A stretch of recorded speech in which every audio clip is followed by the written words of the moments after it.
দর্শক, একটি পাহাড় থেকে কি মধ্যপ্রাচ্যের চূড়ান্ত যুদ্ধ হতে যাচ্ছে? মার্কিন প্রেসিডেন্ট ডোনাল্ড ট্রাম্প ঘোষণা করেছেন তারা খুব শিগগিরই ইরানের পিক এক্স পাহাড়ে হামলা করবে এবং সেই হামলায় জড়িয়ে যেতে পারে ইসরায়েল। প্রশ্ন হচ্ছে, পিক এক্স পাহাড়ে কি আছে? এদিকে ইরানের আইআরজিসি পাল্টা হুঁশিয়ারি উচ্চারণ করে বলেছে, এই ধরনের হামলা যদি হয় তাহলে পুরো মধ্যপ্রাচ্যে ভয়াবহ যুদ্ধ শুরু হবে এবং ইসরায়েলের প্রতিটি কোনায় কোনায় ইরান হামলা চালাবে। ইসরায়েলকে লক্ষ্য করে 500 খাইবার সেখান ক্ষেপণাস্ত্র ছুড়বে। এদিকে হরমুজ প্রণালী এলাকায় ইরান 10,000 স্নাইপার মোতায়েন করেছে। অন্যদিকে ইয়েমেন যে সৌদি আরবের উপর নৌ অবরোধ আরোপ করেছে তার আওতায় তার অংশ হিসেবে সৌদি আরব থেকে তেলবাহী 2টি জাহাজ যাচ্ছিল, সেই 2টি জাহাজকে ফেরত পাঠিয়েছে।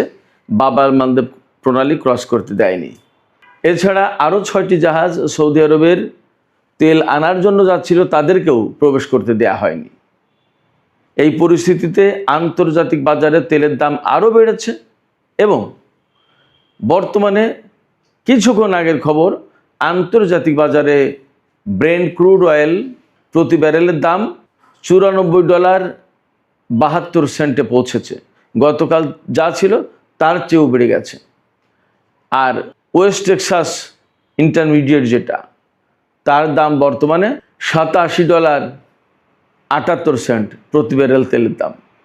এই পরিস্থিতিতে একদিকে যেমন বিশ্ব অর্থনীতি এবং তেলের বাজার মারাত্মক রকমের অস্থিতিশীল হয়ে পড়েছে, তেমনি মার্কিন প্রেসিডেন্ট ডোনাল্ড ট্রাম্পের পিক এক্স পাহাড়ে হামলার ঘোষণা এবং তাতে ইসরায়েলের জড়িয়ে যাওয়া আর ইরানের পাল্টা হুঁশিয়ারি, এতে আরও ভয়াবহ উদ্বেগ, অস্থিতিশীলতা এবং বড় রকমের যুদ্ধের ঝুঁকি তৈরি করেছে।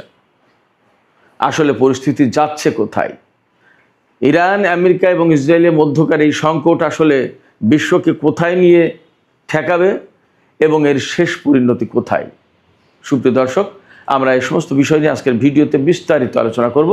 আশা করি আপনারা শেষ পর্যন্ত সঙ্গে থাকবেন। আর ভিডিও ভালো লাগলে লাইক, কমেন্ট, শেয়ার করবেন এবং চ্যানেলটি সাবস্ক্রাইব করে সাথেই থাকবেন। দর্শক, চলুন প্রথমেই পিক এক্স পাহাড়ে মার্কিন প্রেসিডেন্ট যে হামলার হুঁশিয়ারি দিয়েছেন, কেন এই হুঁশিয়ারি দিলেন, পিক এক্স পাহাড়টা কি আছে সেখানে এবং সেখানে কেন ইসরায়েল জড়িয়ে যেতে চায়, আর ইরান বা এত ভয়াবহ যুদ্ধের অর্থাৎ পাল্টা হামলার, পাল্টা যুদ্ধের কেন হুঁশিয়ারি দিচ্ছে? পিক এক্স পাহাড়টা হচ্ছে ইরানের মধ্যাঞ্চলে যে নাতানজ পরমাণু কেন্দ্র, যেটা ইস্পাহানে, সেই পরমাণু কেন্দ্রের কয়েক মাইলের ভেতরেই এই পিক এক্স পাহাড় অবস্থিত। সেখানে আমেরিকা, ইসরায়েল তারা বলছে ইরানের নতুন পরমাণু ঘাঁটি আছে, পরমাণু স্থাপনা আছে। সেই পরমাণু স্থাপনায় ইরান গোপনে হাজার হাজার নতুন সেন্ট্রিফিউজ স্থাপন করেছে এবং আগে ফোর্দো, নাতানজ সহ যে 3টি পরমাণু স্থাপনা হামলা চালিয়েছিল, সেই জায়গা থেকে সমৃদ্ধ ইউরেনিয়াম, ইরানের হাতে যে 1000 পাউন্ড বা 450 কেজি মতো সমৃদ্ধ ইউরেনিয়াম, 60 মাত্রার ইউরেনিয়াম আছে, সেই ইউরেনিয়াম এই পিক এক্স পাহাড়ে নাকি আনা হয়েছে। এটা দাবি ইসরায়েলের।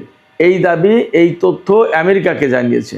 এখন ডোনাল্ড ট্রাম্প সেই তথ্য অনুযায়ী নতুন করে হামলা চালাবে পিক এক্স পাহাড়ে, ইরানের পরমাণু কেন্দ্রে। আন্তর্জাতিক বা পশ্চিমা রিপোর্টগুলো বলছে যে এই পিক এক্স পাহাড়ে যে পরমাণু স্থাপনা ইরান তৈরি করেছে তা এখনও পুরোপুরি চালু হয়নি, নির্মাণাধীন। কিন্তু আমেরিকা, ইসরায়েল আগে এটা শেষ করে দিতে চায় এবং এখানে রাখা আছে ওই সমৃদ্ধ ইউরেনিয়াম। তবে পশ্চিমা গবেষকরা বা বিশ্লেষকরা বলছে যে পিক এক্স পাহাড়ে ইরান যে পরমাণু স্থাপনা তৈরি করেছে তা ধ্বংস করা মোটামুটিভাবে কোনোভাবেই সম্ভব না। তার কারণ হচ্ছে এটা অত্যন্ত পাহাড়ি এলাকায় অবস্থিত, প্রথম কথা। দ্বিতীয় কথা হচ্ছে যে এই মূল স্থাপনা বা মূল কেন্দ্র সেটা পাহাড়ের অনেক বেশি গভীরে এবং তার দরজাগুলো যে প্রবেশ পথ সেগুলো এমনভাবে তৈরি করা হয়েছে যা এই বাংকার বাস্টার বোমা দিয়েও ধ্বংস করা যাবে না, এমনভাবেই তৈরি করা হয়েছে। কারণ ইরানের বিভিন্ন সময়কার অভিজ্ঞতার আলোকে নতুন করে এই পিকেক্স পাহাড়ের পরমাণু স্থাপনা তৈরি করা হচ্ছে এবং এটা ওই রকমের শক্তিশালী প্রতিরক্ষামূলক ব্যবস্থা এখানে আছে, যার কারণে এটা সহজে ধ্বংস করা যাবে না। বিমান হামলা দিয়ে মূল কেন্দ্র ধ্বংস করা যাবে না। এই কেন্দ্র যদি নস্যাৎ করতে হয় বা এখান থেকে যদি সমৃদ্ধ ইউরেনিয়াম নিতে হয়, তাহলে এখানে স্থল অভিযান চালানো ছাড়া কোনো বিকল্প উপায় নেই। বাট স্থল অভিযান চালাতে গেলে সেটা হবে আরও অনেক বেশি ঝুঁকিপূর্ণ, অনেক বেশি প্রাণঘাতী এবং ভয়াবহ চ্যালেঞ্জিং। কারণ এত পাহাড়ের গভীরে গিয়ে অজানা অচেনা লোকেদের পক্ষে এখানে অভিযান চালানো কঠিন ব্যাপার। ঠিক যেহেতু এটা নতুন একটা প্রতিষ্ঠান স্থাপনা, সে কারণে তার প্রতিরক্ষার জন্য ইরান ওই রকমই সম্ভাব্য সব ধরনের উপায় অবলম্বন করেছে, সব ধরনের ব্যবস্থা রেখেছে। অতএব স্থল অভিযান চালাতে গেলে মার্কিন বা ইসরায়েলি সেনাদের প্রচুর ক্ষয়ক্ষতি হবে, তাতে কোনো সন্দেহ নেই। এখন প্রশ্ন হচ্ছে, এই যে ইসরায়েল এবং আমেরিকায় এই হামলায় জড়িত হবে বা এই হামলা চালাবে, ইরান কি করবে? ইরান এখানে পরিষ্কার করে বক্তব্য দিয়েছে, যদি এই ধরনের কোনো হামলা চালায় আমেরিকা ইসরায়েল, তাহলে ইরানের আইআরজিসির পক্ষ থেকে পরিষ্কার বার্তা দেওয়া হয়েছে যে একদম সাথে সাথেই ইসরায়েলের বিরুদ্ধে ভয়াবহ হামলা শুরু হবে, পুরো মধ্যপ্রাচ্যে হামলা ছড়িয়ে পড়বে এবং ইসরায়েলের প্রতিটি কোনায় কোনায় হামলা চালানো হবে, প্রতিটি কর্নারকে লক্ষ্যবস্তু করা হবে এবং অন্তত 500 খাইবার শেখান ক্ষেপণাস্ত্র ছোড়া হবে ইসরায়েলকে লক্ষ্য করে। খাইবার শেখান ক্ষেপণাস্ত্রটা কি? খাইবার শেখান ক্ষেপণাস্ত্র হচ্ছে হাইপারসনিক ক্ষেপণাস্ত্র।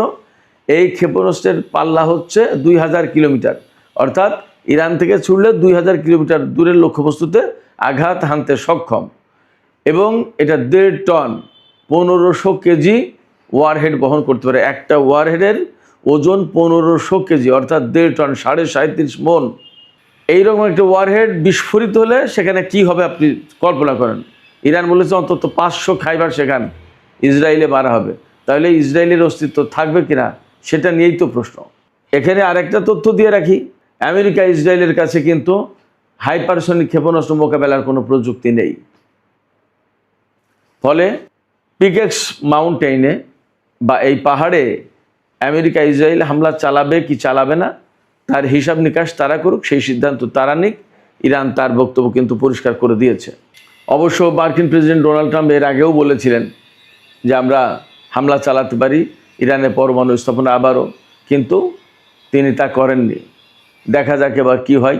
তবে ইরান এবার ব্যাপক মাত্রায় প্রস্তুত। তার বড় কারণ হচ্ছে আমরা গত কয়েকদিনের ইরানের হামলা যে ধরন দেখছি, তাতে ইরান যা করেছে, মেইনলি মধ্যপ্রাচ্যের যত দেশে মার্কিন ঘাঁটি আছে তার প্রত্যেকটা ঘাঁটিতে ব্যাপকভাবে, আমি গতকালকেও বলেছি আজকেও বলি, radar system, early warning system, electronic warfare system, তারপরে যে সমস্ত গোয়েন্দা বিমান বা কমান্ড অ্যান্ড কন্ট্রোল সেন্টার হিসেবে কাজ করে যে সমস্ত বিমান, সেগুলোর উপর হামলা চালিয়েছে।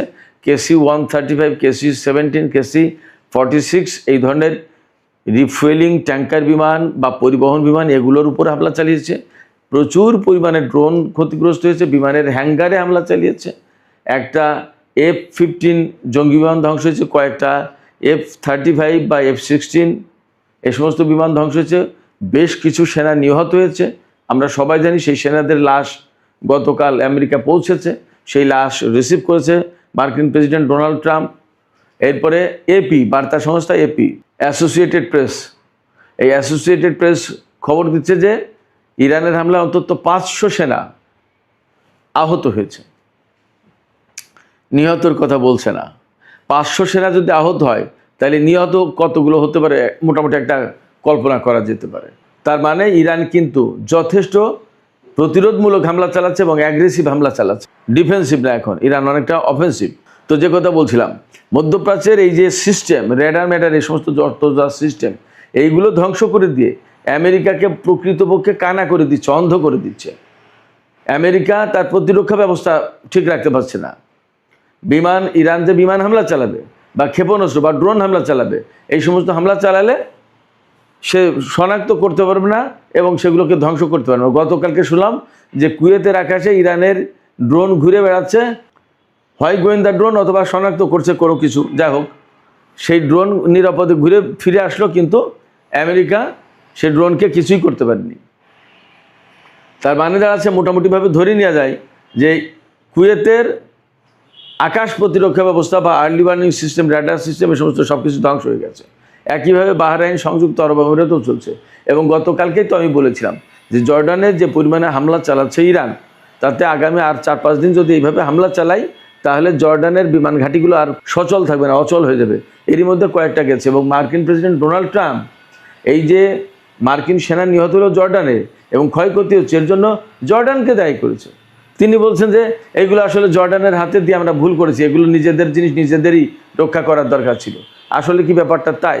ব্যাপারটা হচ্ছে যে জর্ডানের কি ক্ষমতা আছে মার্কিন ঘাঁটি রক্ষা করবো? ওখানে তো মার্কিন সেনারাই টিকতে পারছেন, জর্ডান কি করবে? আমরা নতুন করে আরেকটা খবর পাচ্ছি যে হরমুজ প্রণালী এলাকায়, হরমুজ প্রণালীর যে উপকূল, এই উপকূল জুড়ে ইরান অন্তত 10,000 স্নাইপার মোতায়েন করেছে। তার মানে আশঙ্কা করা হচ্ছে বা ধারণা করা হচ্ছে ইরানের দক্ষিণ উপকূল দিয়ে আমেরিকা স্থল অভিযান চালানোর চেষ্টা করতে পারে। যদি তাই চালায় তাহলে এই স্নাইপারগুলো আমেরিকার সেনাদের জন্য ভয়াবহ প্রাণঘাতী হয়ে দাঁড়াবে। এদিকে সৌদি আরব, কুয়েত, বাহরাইন, এই সমস্ত দেশে গতকাল আমরা বিভিন্ন মাধ্যম থেকে খবর পাচ্ছি যে ছোটোখাটো বিভিন্ন জায়গায় বিক্ষোভ হয়েছে। তাদের দাবি, অর্থাৎ কুয়েত, বাহরাইন, সৌদি আরব, এই সমস্ত জায়গায় মার্কিন ঘাঁটি থাকার কারণে ইরান এই সমস্ত দেশে হামলা চালাচ্ছে, ড্রোন হামলা চালাচ্ছে, ক্ষেপণাস্ত্র হামলা চালাচ্ছে এবং আমেরিকাও সেখান থেকে হামলা চালাচ্ছে। এই যে প্রতি মুহূর্তে বিস্ফোরণ ভয়াবহ একটা প্যানিক সৃষ্টি করছে, জনজীবনকে একদম অস্থির করে তুলেছে, ভয়ের ভিতরে ঠেলে দিয়ে, উদ্বেগ উৎকণ্ঠার ভিতরে ঠেলে দিয়েছে। এর জন্য মূল দায়ী হচ্ছে মার্কিন ঘাঁটি। অর্থাৎ মার্কিন ঘাঁটি যদি না থাকতো তাহলে এই অবস্থা তৈরি হতো না। এই সমস্ত দেশের জনগণের বক্তব্য হচ্ছে এই সমস্ত দেশের সরকার আমেরিকার ঘাঁটি তৈরি করতে দিয়ে আজকে এই বিপদ ডেকে এনেছে। বাস্তব একটা কথা বলি, গতকালকে কুয়েত থেকে আমাকে একজন মেসেজ পাঠিয়েছে, ভদ্রলোকের নাম প্রকাশ করছি না, কিন্তু আমাকে মেসেজ পাঠানোর মূল কারণ হচ্ছে হোয়াটসঅ্যাপে মূল মেসেজ পাঠিয়েছে। এর মূল সূত্রটা হচ্ছে একসময় আমি যে গাড়িটা ব্যবহার করতাম সে গাড়ি সে চালাতো, সে এখন কুয়েতে গেছে, এই তো মাস 2-3 হলো। সে গতকালকে বলল যে স্যার, এত ভয়াবহ হামলা হয়, ইরানের ক্ষেপণাস্ত্র এসে যখন আঘাত করে তখন বিল্ডিংগুলো থর করে কাঁপে, মনে হয় ভূমিকম্প, মনে হয় যে কখন না জানি বিল্ডিং ধসে পড়ে। প্রতিটা মুহূর্তে মনে হয় যে জীবন অনিশ্চিত, যে কোনো মুহূর্তে মারা যাব, কখন কি হয় বলা যায় না, এত ভয়ঙ্কর একটা পরিস্থিতি। বলে যে আমি প্রথম যখন এসেছি তখন এতটা ছিল না, কিন্তু এখন যে সমস্ত ক্ষেপণাস্ত্র হামলা হয় সেগুলো ভয়াবহ, অনেক বড় বিরাট বিস্ফোরণ ঘটে। বললো যে বিস্ফোরণ যখন ঘটে তখন আগুনের হলকা ছোটে। এইগুলো তো প্রতিনিয়ত, প্রতিদিন, প্রতিক্ষণ বাহরাইন, কুয়েত, সৌদি আরব, সংযুক্ত আরব আমিরাত, কাতার, জর্দান, এই সমস্ত দেশের জনগণকে দেখতে হচ্ছে, এই প্যানিকের ভেতরে তাদেরকে থাকতে হচ্ছে। শুধু তাই না, ইরান যে শুধুমাত্র মার্কিন ঘাঁটিতে হামলা চালাচ্ছে ব্যাপারটা তা কিন্তু এখন না। গতকালকে বাহরাইনের একটা হোটেলে যেখানে মার্কিন সেনারা ছিল, সেই হোটেলে ইরান ড্রোন হামলা চালিয়েছে এবং সেই হোটেলে আগুন জ্বলছে। ড্রোন বা ক্ষেপণাস্ত্র হামলা চালিয়েছে, আগুন জ্বলছে। তো সেখানে হোটেল, তো সেখানে তো বেসামরিক লোকজন থাকার কথা। এবং এই যে হোটেলের খবর ইরান পাচ্ছে কি করে? বিভিন্ন দেশের বেসামরিক লোকজন ইরানকে তথ্য দিচ্ছে যে এখানে মার্কিন সেনা আছে বা এই ঘাঁটিতে এই আছে, ইরান সেখানে হামলা চালাচ্ছে। তো এই পরিস্থিতিতে যা দাঁড়াচ্ছে যে এই সমস্ত দেশে একসময় বড় রকমের গণবিস্ফোরণও ঘটে যেতে পারে, কিছু বলা যাচ্ছে না যা পরিস্থিতি। একসময় সরকার বিরোধী আন্দোলনও তৈরি হয়ে যেতে পারে যা পরিস্থিতি। কোনো কিছু আসলে বোঝা মুশকিল, নিশ্চিত করে বলা যাচ্ছে না। তবে যা পরিস্থিতি তাতে তো এই সমস্ত দেশের মানুষ বিক্ষুব্ধ হয়ে উঠছে যে আমেরিকার ঘাঁটির কারণে কেন আজকে আমাদেরকে এত দুর্ভোগের ভেতরে থাকতে হবে। যা হোক দর্শক, মধ্যপ্রাচ্যের এই পরিস্থিতি নিয়ে আমি যে আলোকপাত করলাম তার পাশাপাশি আরও কিছু গুরুত্বপূর্ণ খবর আছে। যেমন ইয়েমেনের হুতিরা সৌদি আরবের উপরে নৌ অবরোধ আরোপ করেছে, অর্থাৎ বাব আল মানদেব প্রণালী বা সমুদ্র ব্যবহার করে সৌদি আরব কোনো তেল বা পণ্য রপ্তানি করতে পারবে না, কিংবা কোনো দেশের জাহাজ বাব আল মানদেব প্রণালী পার হয়ে সৌদি আরবে যেতে পারবে না। তো এর আওতায় গতকালকে অন্তত 2টো জাহাজ যারা সৌদি আরব থেকে তেল নিয়ে বাব আল মানদেব প্রণালী পার হতে চাচ্ছিল তাদেরকে পার হতে দেয়নি, তাদেরকে হুতি সমর্থিত সেনাবাহিনী ফিরিয়ে দিয়েছে। আবার বাব আল মানদেব প্রণালীতে বাইরে থেকে প্রবেশ করতে চাচ্ছিল যারা সৌদি আরবে তেল আনতে যাচ্ছিল, এরকম 6টি জাহাজ ফেরত দিয়েছে। হুতিরা বাব আল মানদেব প্রণালীতে ঢুকতে দেয়নি, তাদেরকে সরিয়ে দিয়েছে। এবং হরমুজ প্রণালীতে তো কঠিন অবস্থা, সেখানে পাল্টা হামলা ঘটনা চলছে। গত রাতেও আমেরিকা ইরানের বিভিন্ন জায়গায় হামলা চালিয়েছে, এমনকি তেহরানের উপর হামলা চালানোর চেষ্টা করেছিল, সেখানে আকাশ প্রতিরক্ষা ব্যবস্থা অ্যাক্টিভেট করেছিল। এবং ইরানের উত্তরাঞ্চলেও নাকি হামলা হয়েছে, বিশেষ করে তাবরিজে, উরুমিয়া, এই সমস্ত এলাকায়। এর জবাবে ইরান কুয়েত, বাহরাইন এবং জর্দানে হামলা চালিয়েছে। তার মানে পরিস্থিতি যথেষ্ট নাজুক এবং হরমুজ প্রণালীতে পরিস্থিতি মোটেই উন্নতি হয়নি, বরং অবনতি হয়েছে। কোনো মতেই আমেরিকা হরমুজ প্রণালীকে মুক্ত করতে পারছে না। শুধু তাই না, গতকাল মার্কিন কংগ্রেসের যুদ্ধমন্ত্রী পিট হেগসেথকে তলব করা হয়েছিল।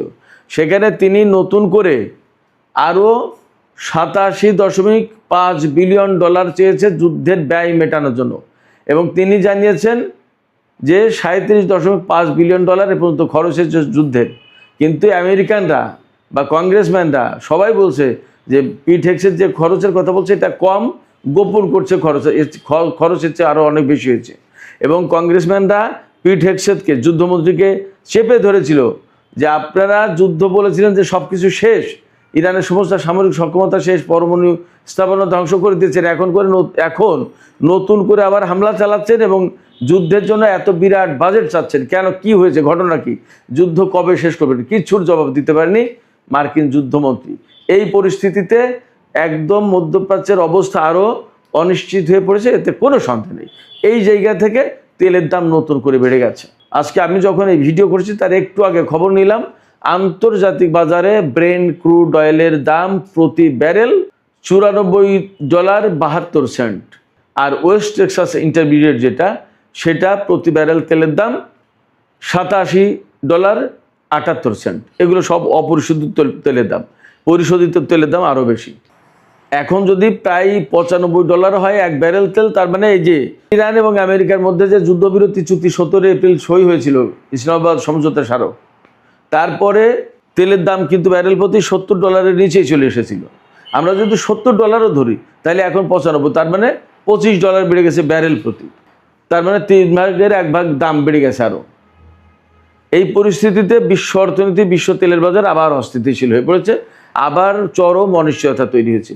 এর ভিতরে আমেরিকা, ইসরায়েল যদি ইরানের উপরে ওই যে পিকেক্স পাহাড়ে হামলার কথা বলা হচ্ছে, সেখানে যদি হামলা চালায় তাহলে ইরান এই যুদ্ধ আরও বিস্তৃত করবে এবং ইসরায়েলের উপরে মারাত্মক আঘাত করবে। হরমুজ প্রণালী, বাব আল মানদেব প্রণালী আরও কঠোর হবে। তাহলে বিশ্ব ভয়াবহ অর্থনৈতিক সংকটের মুখে পড়বে, এতে কোনো সন্দেহ নেই। এই অবস্থায় আমেরিকা এই ঝুঁকি নেবে কিনা, ইসরায়েল এই ঝুঁকি নেবে কিনা, বিশ্ববাসী, বিশেষ করে রাশিয়া, চীনের মতো প্রভাবশালী দেশ, ব্রিটেন, ফ্রান্স, জার্মানি, এইরকম সমৃদ্ধ অর্থনীতির দেশ, তারা এই ঝুঁকি নিতে যাবে কিনা সেটা হিসাব করা দরকার, তাদের বিবেচনা করা দরকার। এবং তারা আমেরিকার বিরুদ্ধে কোনো কিছু বলবে কিনা সেটাও তাদের বোঝা উচিত। সুপ্রিয় দর্শক, এখনকার আলোচনা এখানে শেষ করতে চাইছি।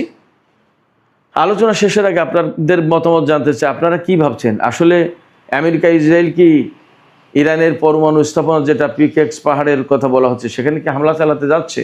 এবং যদি হামলা চালায় তাহলে কিন্তু ইরান পাল্টা জবাব দেওয়ার হুমকি দিয়েছে ইসরায়েলের উপর। প্রতিটি কর্নারকে তারা লক্ষ্যবস্তু করবে। ইরান কি এই হুমকি বা এই হুঁশিয়ারি বাস্তবায়ন করতে পারবে? কি মনে হয়? সেখানে বলা হয়েছে ইরান 500 খাইবার সেখানে হাইপারসনিক ক্ষেপণাস্ত্র ব্যবহার করবে। এটা কি সম্ভব কিনা ইরানের পক্ষে? আপনাদের মতামত জানিয়ে কমেন্টে লিখতে পারেন। আর ভিডিও ভালো লাগলে লাইক, কমেন্ট, শেয়ার করবেন এবং চ্যানেলটি সাবস্ক্রাইব করে সাথেই থাকবেন।